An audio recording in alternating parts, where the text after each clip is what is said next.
नमस्कार। आज हम कृतिका भाग 2 की पाठ संख्या 2 जॉर्ज पंचम की नाक पर चर्चा करेंगे। जॉर्ज पंचम की नाक के रचयिता कमलेश्वर जी हैं। कमलेश्वर जी पे थोड़ी सी हम बात पहले करना चाहेंगे। कमलेश्वर जी अपने समय के बहुत ही सशक्त लेखक थे। उन्होंने भारतीय समाज को बहुत अच्छी तरीके से देखा और व्यंग्यात्मक रूप में पाठकों के सामने बहुत ही सुंदर ढंग से प्रस्तुत किया।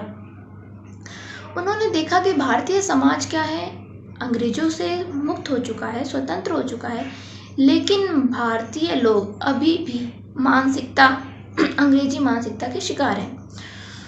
उनकी रचनाओं में उन्होंने स्वतंत्रता के उपरांत भारतीय स्थिति को बहुत ही सुंदर ढंग से प्रस्तुत किया था। उनकी प्रमुख रचनाओं पर बहुत से धारावाहिक बने, बहुत सी फिल्में बनी, जिसमें एक छोटी सी बात, चंद्रकांता मुख्य रूप से हैं।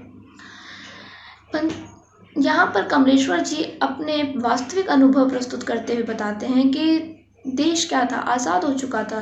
स्वतंत्रता के उपरांत 1947 के उपरांत हमारा देश आज़ाद था, परंतु क्या भारतीय सच में आज़ाद हो चुके थे? वे अभी भी मानसिकता के शिकार थे। अंग्रेजों के गुलाम थे, मानसिक रूप से वे उनकी गुलामी ही कर रहे थे। और जॉर्ज पंचम की नाक में उन्होंने इसी बात को बहुत ही व्यंग्य के रूप में बहुत अच्छी तरह प्रस्तुत किया है।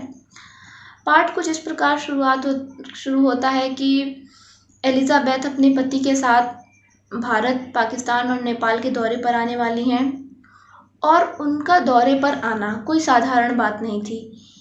जहाँ जहाँ वो दौरे पर जाने वाली थी, वहाँ पे तैयारियाँ बड़ी ज़ोरों शोरों से चल रही थी कि महारानी आने वाली हैं, उनके सामने कैसा व्यवहार करना है, क्या बर्ताव करना है, हमारे देश की छवि कहीं धूमिल ना हो जाए, कहीं हमारे देश की नाक ना कट जाए।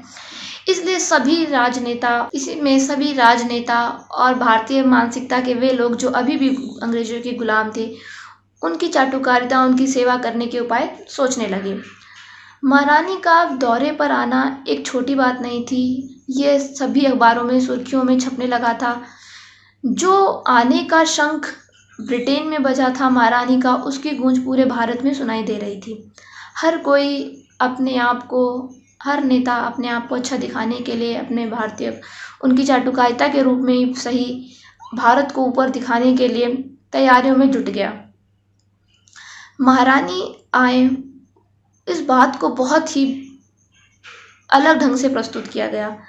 यहाँ तक कि उनके दर्जी की चर्चाएं भी अखबार में छपने लगी कि महारानी किस दौरे पर क्या पहनेंगी, उन्होंने नेपाल के लिए किस तरह का सूट बनवाया है, भारतीय दौरे पर वो क्या पहनेंगी, उसका रेशम तो भारत से मंगाया गया है।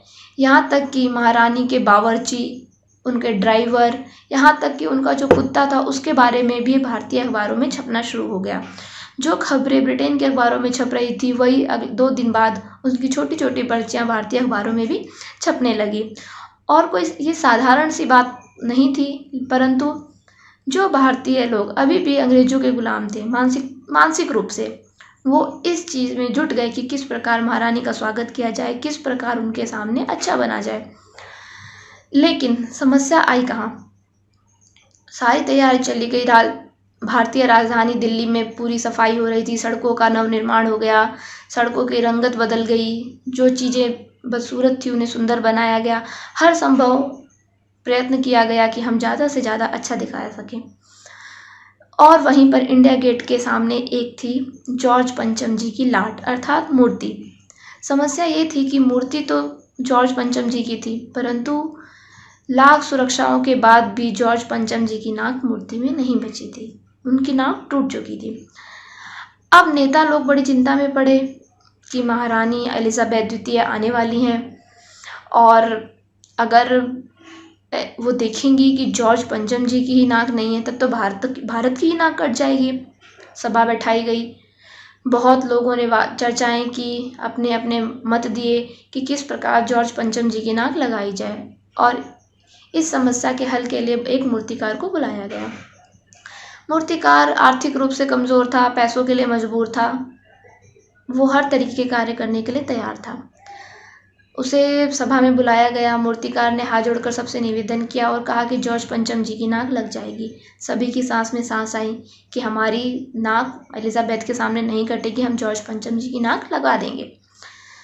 अब मूर्तिकार के सामने समस्या उत्पन्न हुई कि जो ये लाट बनी है, जो जॉर्ज पंचम की मूर्ति बनी है, इसका पत्थर कौन सा है, सभी सरकारी फाइलें खंगाली गईं, पत्थर की खोज की गई, लेकिन पता नहीं चल पाया कि कौन सा पत्थर है। तब मूर्तिकार ने सभी को सांत्वना देते हुए कहा कि आप परेशान ना होइए, मैं देश के हर कोने में जाऊंगा और इस प्रकार का पत्थर ढूंढ कर लाने का पूरा प्रयास करूंगा। वो भारत के कोने कोने में गया, हर पहाड़ी पर गया, हर तरह के पत्थर देखे, लेकिन उसे अंत में उस प्रकार का पत्थर नहीं मिला जो पत्थर जॉर्ज पंचम जी की लाट में प्रयोग किया गया था। वो निराश मन से लौटता है, सभा में जाता है, सभी को सूचित करता है कि मुझे तो उस प्रकार का पत्थर नहीं मिला, ये शायद कोई विदेशी पत्थर है। जॉर्ज पंचम की नाक लगाना अब भारतीय नेताओं के सामने एक समस्या बनती जा रही थी, लेकिन मूर्तिकार भी हार मानने वाला नहीं था। उसने सभी को भरोसा दिलाया कि वह एक बार फिर से जाकर इस प्रकार के पत्थर की खोज जारी करेगा। सभा के सभापति ने बड़े ही गर्व के साथ कहा, भारत में मिलता क्या नहीं है, बस खोजने की ज़रूरत है। और इस प्रकार सभा समाप्त की गई। दौरे पर निकले हुए मूर्तिकार ने नेहरू, सुभाष चंद्र बोस, गांधी जी, रविंद्रनाथ टैगोर और अन्य भारतीय सभी उन लोगों की मूर्तियां देखी जो कि स्वतंत्रता के समय बनाई गई थी, स्वतंत्रता से पूर्व और उपरांत बनाई गई थी। परंतु दुखद बात ये थी कि किसी की भी मूर्ति की जो नाक थी वो जॉर्ज पंचम की नाक के साइज़ की, उसके आकार की नहीं थी। सभी की नाक बड़ी थी।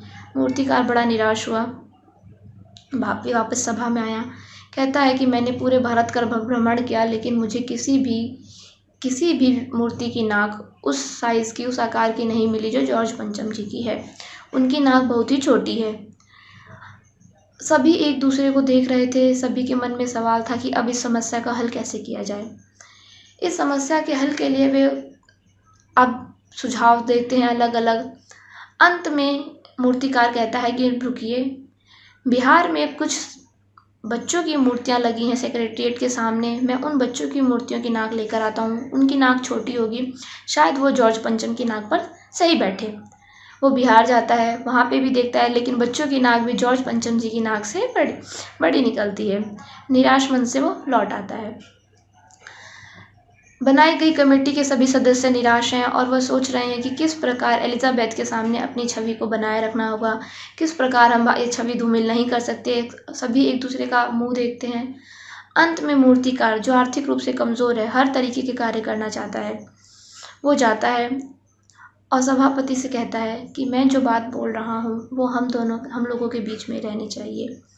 सभी दरवाजे बंद कर दिए जाते हैं और सभा को गुप्त रूप से किया जाता है।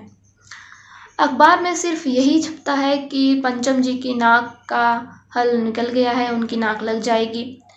और अंदर ही अंदर ये बात निश्चित होती है कि 40 करोड़ जनसंख्या में से क्यों ना एक असली नाक ही जॉर्ज पंचम जी की लाट पर लगा दी जाए। सभी एक दूसरे को देख रहे हैं और सोच में पड़ जाते हैं और अंत में इस हल तक पहुंचते हैं कि जॉर्ज पंचम जी के पुतले पर कोई असली नाक ही लगा दी जाए।